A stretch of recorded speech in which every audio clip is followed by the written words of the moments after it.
I mean, a video with the title like this was inevitable. First off, no, this show does not work for me because I'm Christian. I'm not saying this show is evil because it takes place in hell, even though some of the material in it, even the plot synopsis, kind of makes me uncomfortable a bit. I mostly wanted to make this video on a critical perspective, and that critic just happens to be a diehard Christian, who is probably more than likely hated by the creators of this show, but hey. And this is also probably going to be my most popular video because no one cares about the stuff I actually make on this channel. Imperious Rex! First, we have the Helluva Boss himself, Blitz. He's the one who cracks the most bad jokes, and will never surpass Ted as one of the funniest comedic characters of all time. He also has a desire to bang his employees. I appreciate Viv for making a politically incorrect joke with this, but what I'm trying to say is, Viv and her fanbase are a bunch of fragile fat women whose only film achievements are the Pitch Perfect movies. What I'm saying is, I'm surprised no one has complained about this yet. We'll get to other stuff about his character once we explore the other characters first. There's Moxie, voiced by Chaos! You're so superior to us just because we want some selfish, greedy, authoritarian capitalist to keel over dead! First of all, you changed. Second of all, I didn't know Viv and her crew were communist.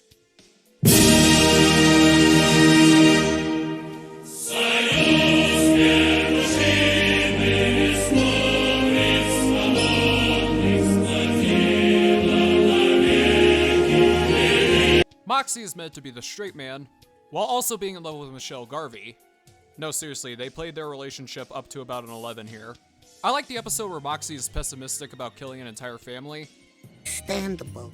But to eradicate an entire innocent, seemingly in this instance, upper middle class family. Was that meant to be a commentary, or was that meant to be the next Lord of the Rings opening? Because either way, it still sucks.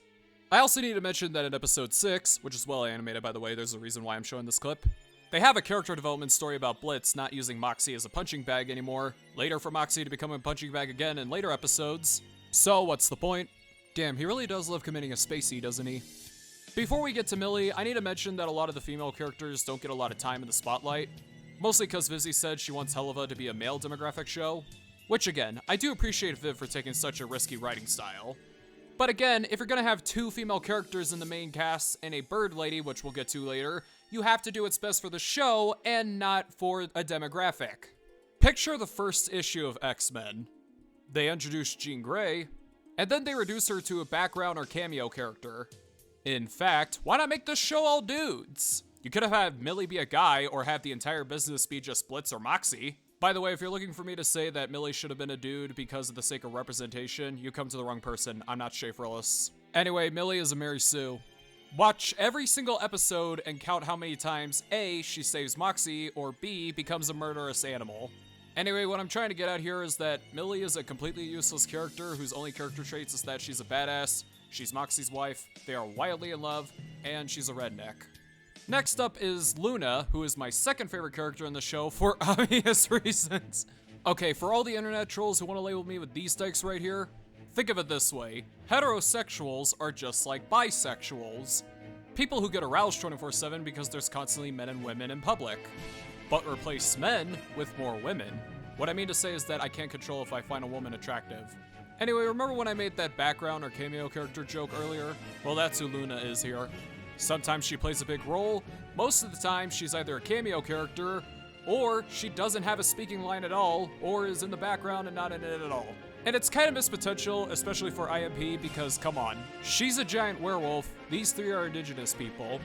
You could have made her your thing of your Fantastic Four. I'll admit, I like the idea of Blitz adopting her later in life because it's a different perspective of a character, and it's a subversion of when we think he adopted her. Guess Viv hates all the fan art too. And I'll also admit, I like the idea of making her shy because it adds some character to her. By the way, if you can't tell what I'm showing you already, they rely way too much on cute scenes with this character in particular. Yeah, I'm gonna go. Oh, shut! I want a shot. Give me a shot. Why are you leaving and crying, you dumb Caucasian wolf? Michael Clark Duncan over here is the one who invited you. And Madonna, who's the host of the party, is pretty welcoming, so what's wrong with you, bitch?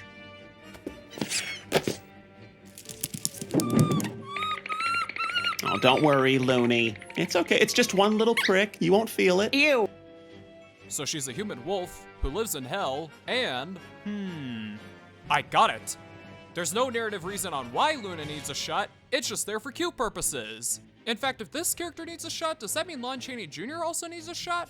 Does that mean Wolfsbane from the X-Men also needs a shot? Does that mean Harrison Ford in Anchorman 2 also needs a shot? He's a were-hyena. Are they all gonna act like this if they need said shot? Please, Vivzy, the internet already ruined Smash Brothers. I don't need them ruining all the stuff I love. That's me, the Alpha Male stuff! As for everything else about Luna, well... He's an asshole. You can have a character be an asshole or have rage issues and be likable at the same time if done right. You can have a character who's so comedic that you can't help but like him because he's an asshole. Or you can have a manly, smart aleck to the point where you cannot help but love him for that reason alone. Luna fits into none of those categories. She's either a snotty bitch or... Oh, fuck, Blitz! Why can't you stay out of my face for like 5 minutes?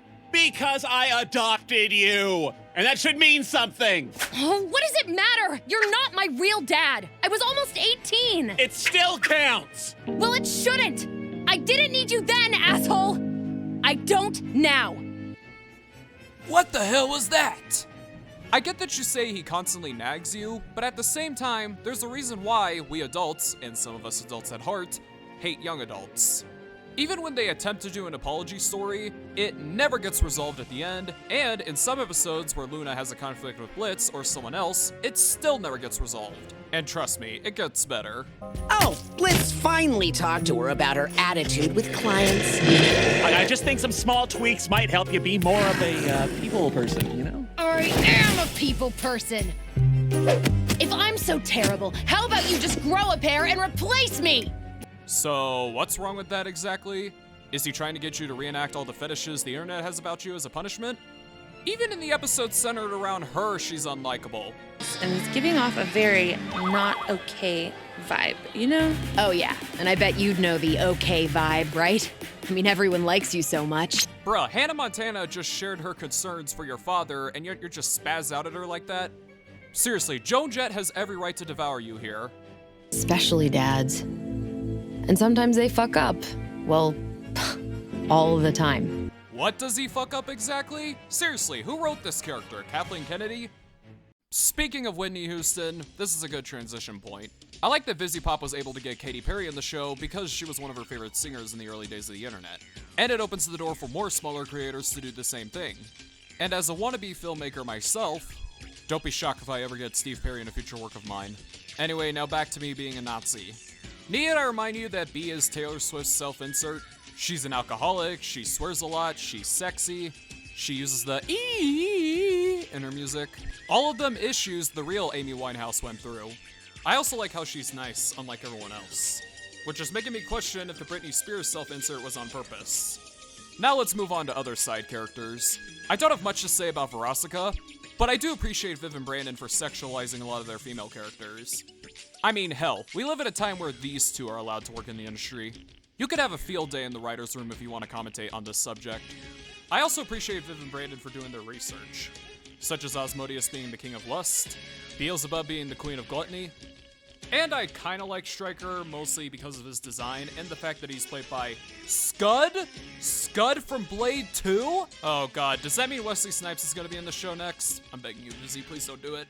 Here come the men in black. I'll admit, I like their story about them hunting IMP. You sure they're not the good guys here? And did I forgot to mention that they always set up reoccurring villains?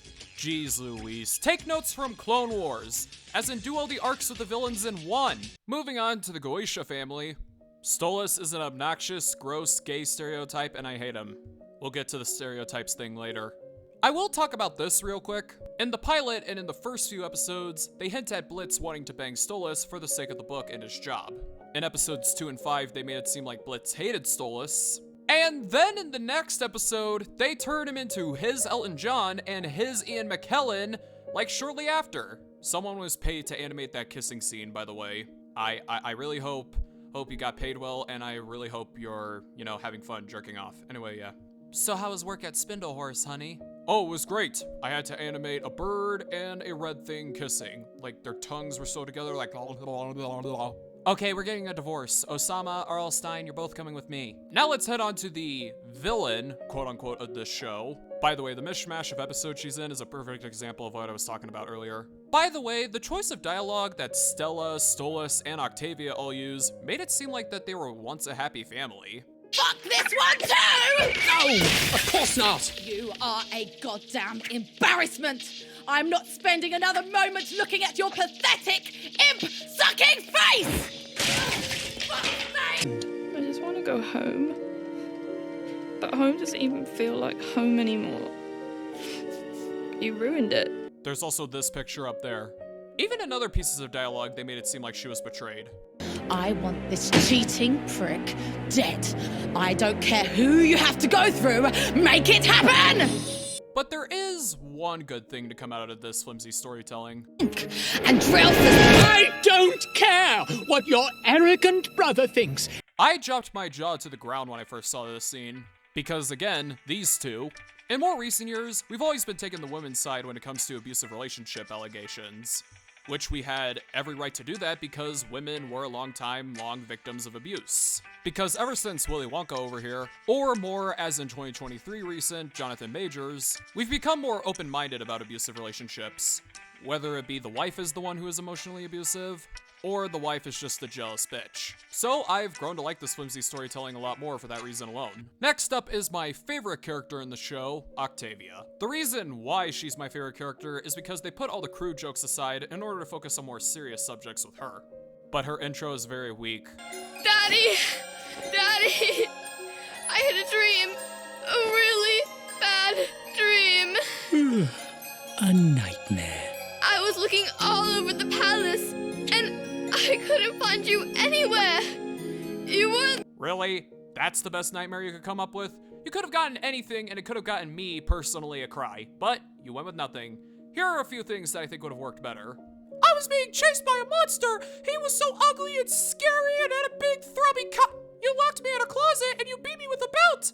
I never knew you were this cruel! Oh, thank God it's not the real you! Joe Biden compared the Maui wildfires to his house fire back in 2004! And his house fire wasn't even that bad!